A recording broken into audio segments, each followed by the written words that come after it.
بسم الله الرحمن الرحيم. الحمد لله رب العالمين، وصلى الله وسلم وأنعم على نبينا محمد. أسأل الله جل وعلا كما جمعنا وإياكم في هذا المكان أن يجمعنا وإياكم في جنات النعيم، ونسأل الله سبحانه جل في علاه أن يتقبل منا ومنكم الصيام والقيام. أيها الإخوة الأفاضل، قبل أن أبدأ، لا يستطيع الإنسان ولا يملك نفسه عندما يرى مثل هذه الاجتماعات المباركة التي يتبناها أبناء القرية إلا وهو يلهج لسانه بالدعاء لآباء وقفوا معهم ولهؤلاء الشباب. نسأل الله أن يبارك في جهودهم، وشيء طيب، بل بالعكس، يعني نحن هناك في جهتنا هناك نتمنى مثل هذه اللقاءات، بل كثير من القرى تتمنى مثل هذه اللقاءات.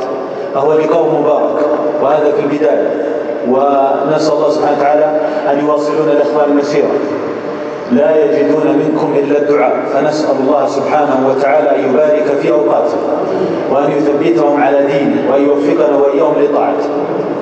ثم بعد ذلك أيها الإخوة الأفاضل، هذه الليالي ليالي رمضانية ينبغي أن تعمر ولا تخلو من الأحاديث والمجالس الإيمانية. ولذلك كانت عائشة رضي الله عنها تخبر أنه لا ينبغي، أو يعني كانت تقول: لا نسافر في رمضان، يبقى للعبادة والبقاء. وما أود أن أتكلم فيه موضوع بعيد عن رمضان، لأننا سمعنا وإياكم من الخطباء ومن التلفاز ومن الإذاعات وغيرها ما غذى قلوبنا والله الحمد. لكنني سأتكلم وإياكم عن هذه الدنيا، ثم كيف أن هذه الدنيا هي خيال لا حقيقة، وإنما الحقيقة هي الآخرة، كي ترق قلوبنا ونختلف في قراءتنا للقرآن، ونختلف في تعاملنا مع الناس، ونختلف في مقاييسنا للناس. يقول النبي صلى الله عليه وسلم: صلى عليه الصلاة والسلام صلاة الفجر، ثم نظر فإذا بالمسجد قد زاد عدده على غير العادة. قال صلى الله عليه وسلم: أظنكم علمتم أن أبا عبيدة قدم بمال من البحرين. قالوا: نعم يا رسول الله.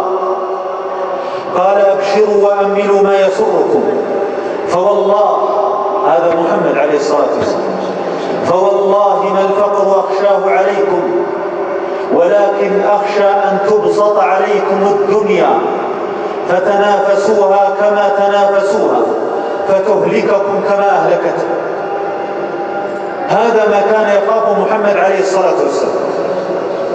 وكل واحد من كبار السن الآن صحيح يحمد الله على النعمة التي نعيشها، لكن له ذكريات لا يمكن أن ينساها، حتى وإن كانت على شرف العيش، حتى وإن كانت على الفقر، حتى وإن كانت إلا إنهم يجعلونها أيام جميلة في خيالهم وفي مخيلتهم، بل يتحدثون لماذا تغير الناس. اليوم يواجهني واحد ويقول: الله المستعان، تغير الناس.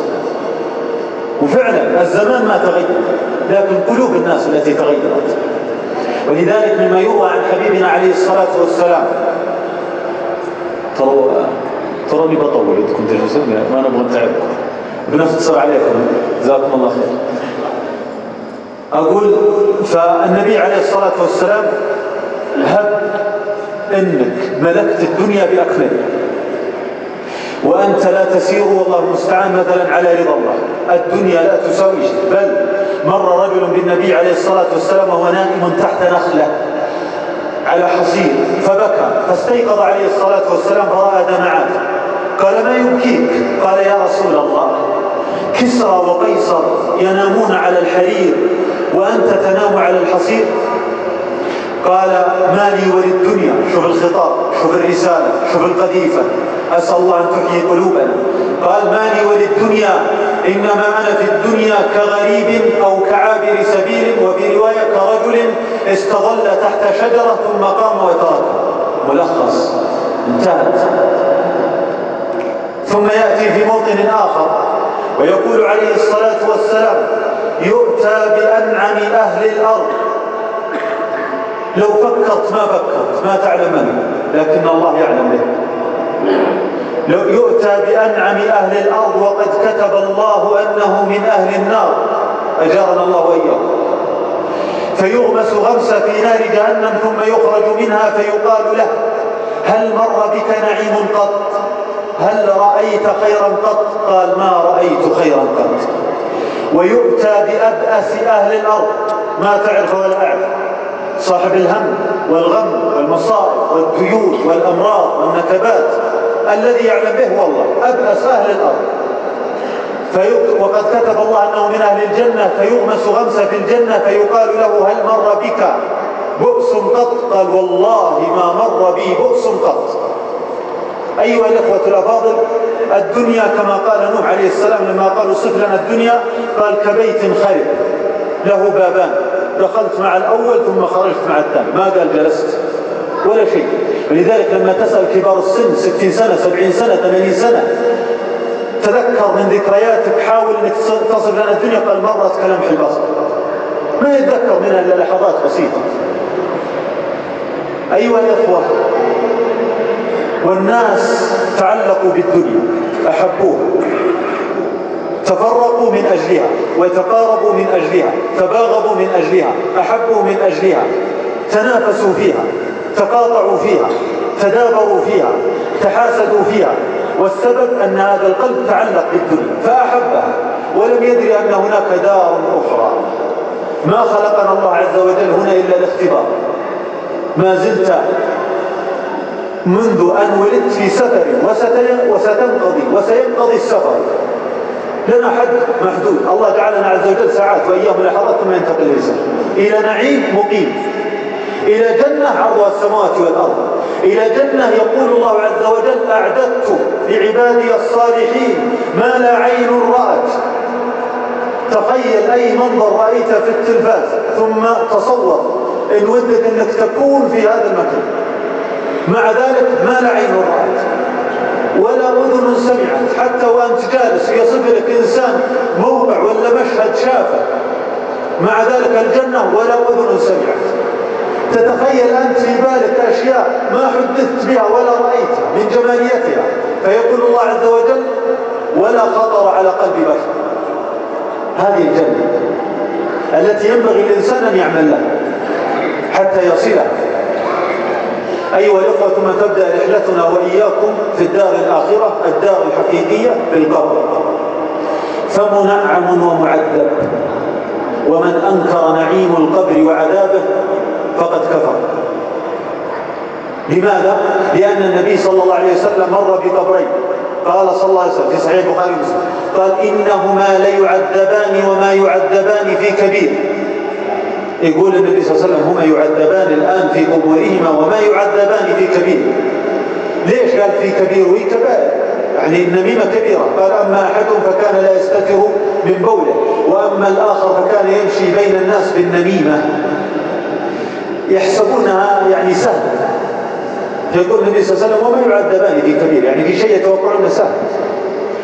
ويمر عليه الصلاة والسلام يأتيه رجل أسلم، ثم كتب سورة البقرة، ثم كتب سورة آل عمران، ولما انتهى من كتابتها ارتد وركن إلى الناس وذهب إلى النصرانية، فيقول: إن محمدا ليس معه شيء. يقول: ما معه شيء. يقول: كتبت اللي معه.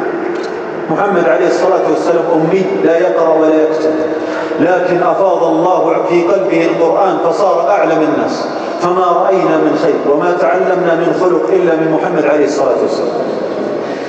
ولذلك أيها الإخوة الأفاضل، قال: فذهب وتنصر، ولما قال هذا الكلام رفع يديه عليه الصلاة والسلام، قال: اللهم اجعله لمن خلفه آية. وصلت الرسالة من الأرض إلى السماء، من أطهر مخلوق إلى الخالق سبحانه عز وجل. وإذا به لما أتت الساعة التي ستأتي الصغير والكبير، المنتصر ظلما في الدنيا والمظلوم، هذه الساعة ستأتي. ولما أتته تلك الساعة فإذا بالنبي صلى الله عليه وسلم لما دعا عليه قال اللهم اجعله لمن خلفه آية، كان من معه ذهبوا به فدفنوه فلفظت في الأرض. اليوم الثاني يأتون فإذا بالأرض قد أخرجته وطردته وأبغضته ولفظته، ثم أعمقوا له في الحفر وقالوا إن أصحاب محمد فعلوا ذلك. فلما أتى اليوم الذي يليه فإذا بالأرض قد لفظته، فأتوا في اليوم الذي يليه فأعمقوا له الحفر فإذا به نفس الطريقة فردموه بالحجارة وتركوه. يقول أحد السلف وهو صالح، يقول والله إني، وهو من الصالحين، يقول والله إني وددت أن أدفن في مكان لا يعرفني فيه أحد. قالوا لماذا رحمك الله؟ قال خشية أن أفتضح. يقول يظنون الناس بنا خير وعندنا من المعاصي ما الله بعلم، نسأل الله يتوب علينا وعليكم. انتهى مشهد القبر، ننتقل وإياكم إلى مشهد البعث. صيحة فيبعث جميع من في الأرض، وأول من تشق عنه الأرض محمد عليه الصلاة والسلام. الآباء، الأجداد، العلماء، الأنبياء، السلف كلهم يبعثون شعثا غبرا. يقول النبي صلى الله عليه وسلم يبعث الناس يوم القيامة حفاة عراة.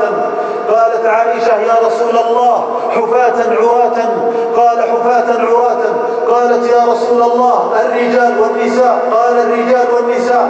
قالت يا رسول الله الرجال ينظرون إلى النساء؟ قال يا عائشة إن الأمر أشد من ذلك، ما أحد ينظر إلى أحد. الابن يطلب من أبيه الحسنة فترفض، الأب يطلب من ابنه الحسنة فيرفض. العطف انتهى، البر انتهى.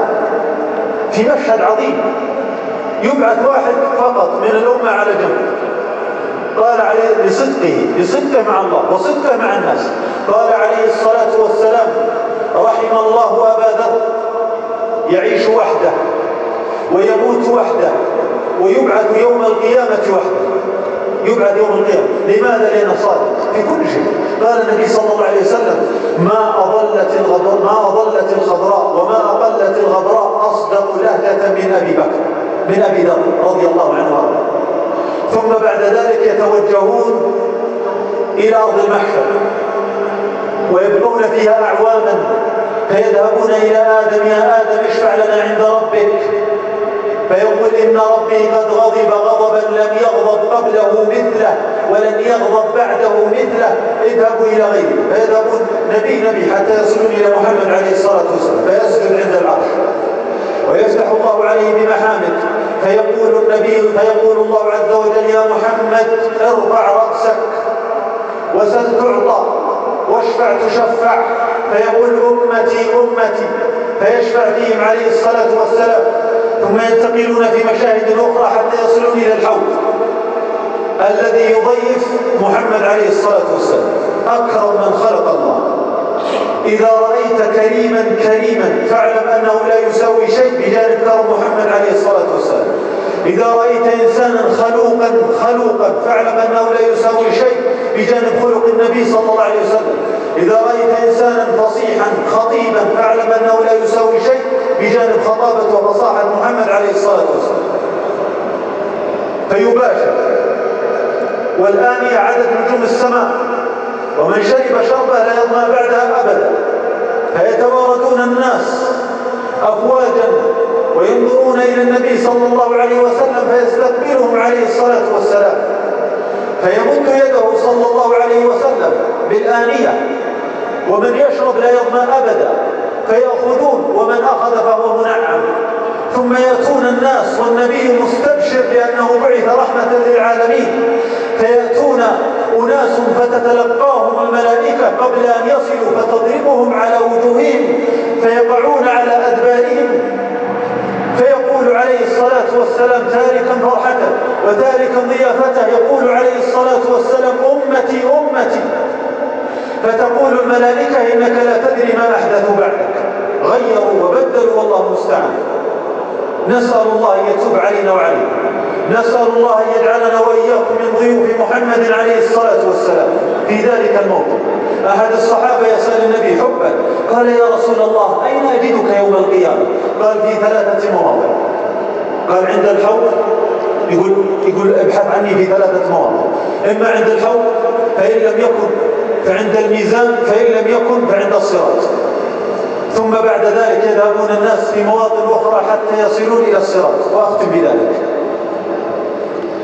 والصراط أحد من السيف وأدق من الشعر كما ذكر، ولا يوجد أحد، لا ملك ولا مملوك ولا أمين ولا مرموق ولا ذكر ولا أنثى ولا مكلف إلا سيمر من على هذا الجسم. والدليل قول الله عز وجل: وإن منكم إلا واردها كان على ربك حتما مقضيا. قضى الله عز وجل، قدر الله، أمر الله، سيتنفذ الأمر، لا يلغيه مؤتمر ولا تلغيه منظمة ولا دول ولا أحساب ولا أنساب. فأعد للسؤال جوابا وأعد لذلك الموطن عملا. أسأل الله يرحمنا وإياه. أول من يمر محمد عليه الصلاة والسلام، يمر عليه الصلاة والسلام ثم يقف على طرف الصراط، ومن تجاوز دخل الجنة. والصراط جسر معلق على متن جهنم، أجارنا الله وإياه. حتى كان النبي صلى الله عليه وسلم يصلي بالناس، تقدم في الصلاة ثم تأخر. لما انتهى من الصلاة قال: أتدرون لماذا تقدمت وتأخرت؟ قالوا: الله ورسوله أعلم. قال: والذي نفسي بيده لقد جليت لي الجنة فلم أرى منظرا أحسن منه، فتقدمت حتى كدت أن آخذ من ثمارها، ولو أني أخذت من ثمارها وطعمتم لما جعتم أبدا. وتأخرت لأنها جليت لي النار فلم أرى منظرا أفظع منه، ولقد رأيت امرأة من أهل حمير محبوسة في نار جهنم بسبب هرة حبستها، لا هي أطعمتها ولا هي تركتها تأكل من خشاش الأرض. هرة، هذا الذنب. كيف ذنوبنا نحن مع الناس؟ كم ظلمنا، كم تعدينا، كم نزعنا يد صلح، كم فعلنا، كم اغتبنا. نسأل الله يتوب علينا وعليكم. كل مقصر، كل مخطئ، لكن خير الخطائين التوابون، الذي يتوب يستغفر ويصلح ويعدل. التي بينك وبين الله استغفر ويغفر الله، التي بينك وبين الناس إن كانت مظالم فردها، وإن كانت غيبة كما ذكر ابن عثيمين عن طريق ابن تيمية رحمه الله أنه تستغفر لمن اغتبت وتذكره بمحاسنه ولا تبلغه كي لا تغير صدره. بعضهم يروح عند الواحد يقول: ترى اغتبتك، سمع. يقول الثاني: والله ما سمعت، أنت تعلمني ايش قلت. فامتلت القلوب، الله المستعان.